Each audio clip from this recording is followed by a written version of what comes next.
What's going on YouTube? This is Ribo back at the new bench today, and I wanted to do a quick cutter carry watch review. Been a while since I had one of those, and this is on the Orient Bambino. I believe this is the Gen 2 version. The Gen 2 has several different configurations. This is the kind of, I don't know what you want to call it, faux patina, but the kind of yellow amber dial. With the blued hands, second hand in both hour and minute hand, which they're on top of each other right now, so you can't really see. And the kind of, I don't know if you'd call it California dial, but you got these Roman numerals here. And so there's a couple different configurations. This is the stainless steel case, and you've got, yeah, I think that's about it. This is clearly not the strap that this watch comes on. This is a NATO. It comes on kind of the classic Orient dress watch strap, which if you've ever had one, you know, they're not my favorites. So that kind of came off as soon as I got it. And I either put it on a different leather strap or a NATO or something and kind of wear it that way. So let me do quick size comparisons. I don't have a ton that's a relevant comparison, and it's hard with watches because you know, there's so many different watches. So I just try to pull the things that most people are likely to have or have encountered at some point. So here's an SKX. This is the 009, and then I'm just going to throw out the DW 5600 G-Shock. Just to give you an idea of rough size. Hopefully you've been able to see one of these two watches before, and so that should maybe give you an idea of size. I want to say it's listed as a 41.5 millimeter diameter case, but you can see it looks fairly similar to the SKX here. All right, you've got a domed crystal as well. I can't remember if I showed that or not. This is hacking and hand wind. Hacking and you may hand wind. It is hand windable. You can see I'm doing that right there. I am just really struggling today. It's been a long day. So, all right, so let's go ahead and get into the watch review. So things that I like and dislike about the Orient Bambino. So first of all, this is not my first, and it might not even be my second Orient Bambino. I used to own the Gen 1. I sold that a long time ago. I know that I bought an Orient Open Heart, sold that a long time ago. I may have bought another Bambino, I can't recall. But I've had several different Bambinos and several different Orients. So, you know, this is familiar in a lot of ways with some subtle differences. So this review is probably not going to be too long. The things that I like about this watch, first of all, I think the dial is very, very nice. You know, you've got this off-white dial, those blued hands, which you can't really see unless the light hits right.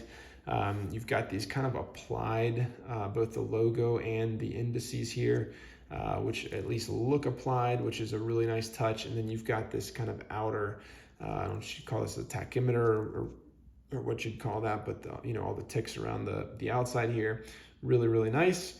And then you've got this very symmetrical date window right here. So I'm glad it's not a date, but I think that looks very, very nice.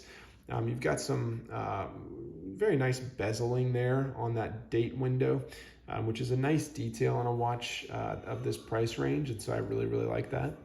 Other things, you know, I think the Bambinos are really known for that domed crystal, and it is really nice. It gives it kind of an old school feel, some nice distortions without being too much, and I've really liked that about really all the Bambinos and stuff that I've tried. So I really like that domed crystal there.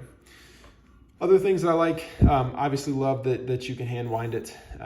You know, it's nice that it hacks. The hacking is not as big of a deal to me as the hand winding, but hand winding is very nice, and it's got a very nice feel to that hand wind as well. So that's definitely a good thing. Other things that I like, I like this configuration with the stainless steel case. I've seen some of the gold ones, and I'm not quite a fan of those. I don't think that those will last quite as well or will age quite as gracefully as the stainless here. And so I like the steel case. And let's see, other things that I like. I think that's about it. I'm probably not as detailed in this review just because I've seen, many different Bambinos and it's none of this is necessarily all that new.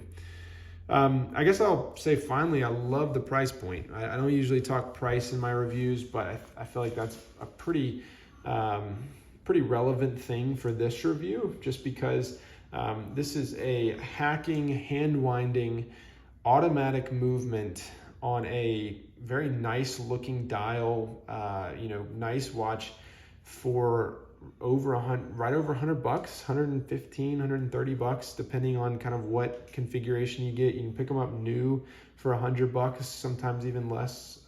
So to make an accessible automatic, that's awesome. Also to make an accessible automatic that kind of hits that dress watch, because a lot of times you'll see a lot of the lower priced automatics, to me, look a bit gaudy. I think this is a very nice option for a dress watch for someone who's getting into the watch hobby, who's getting into automatic watches and doesn't want to spend a lot. This could compete with a lot of your fashion watches, and I think that's an awesome thing. So let's talk briefly about things I dislike about the Bambino. So one of the biggest things, and this is something I disliked about the other ones I have, is that they have this really dumb 21 millimeter size. Which no one makes 21 millimeter straps. The people you can find them, it's just, they don't go with any of your other watches. You're buying it just for this. It's just, that stuff is so dumb to me. So you wear it on a 20 millimeter, which is fine. No one's going to notice, but you've got exposed lugs there. Quick, hide the lugs. And so that's just kind of an annoyance. So come on, make it 20. 20 is the right strap width for this guy. Other things that I dislike, really the only other thing I dislike about this watch is it's just a touch too big. And I've noticed this with, and I'm going to go off camera for a second to throw this on wrist because it's a NATO and I am awful at doing that on camera. But I've noticed this with the other Bambinos. The watch, and this is my right wrist, which is a little bit bigger, and so it doesn't look quite as bad. But for a dress watch, to me, I really want maybe 2 millimeters smaller than this, at least one, probably two. This is more on par with a diver. And so to me, when I wear this with a shirt, with a dress shirt, it's just too large. It doesn't look right for a dress watch to me. A lot of that is just the fact that I have smaller wrists, and so it's going to be different for everyone. But much like Hamilton, I really wish that Orient would just make their stuff just a little bit smaller, because if you made this in like a 38, 39, man, this would be an absolute killer of a watch. But just with the trend these days, like it's just a little bit too big, and that's kind of a shame. All right, so cut or carry for me on this watch. First of all, I'll say I think this is an excellent choice for a lot of people. I highly recommend this to friends. I'm pretty sure I've sold Orient a couple of these to various friends over the years, but it's an awesome watch. For me, it's going to be a cut. That's really only because I've had multiple of these. And what I've found out is just the Bambino is just too big for me. It's just not right. It never looks right on my wrist. And as much as I like the watch when it's sitting here on a NATO, I just don't find myself wearing it. So I think it's awesome, but for me, it's going to be a cut. Hope you have enjoyed this very quick review of the Orient Bambino, and I will see you next time.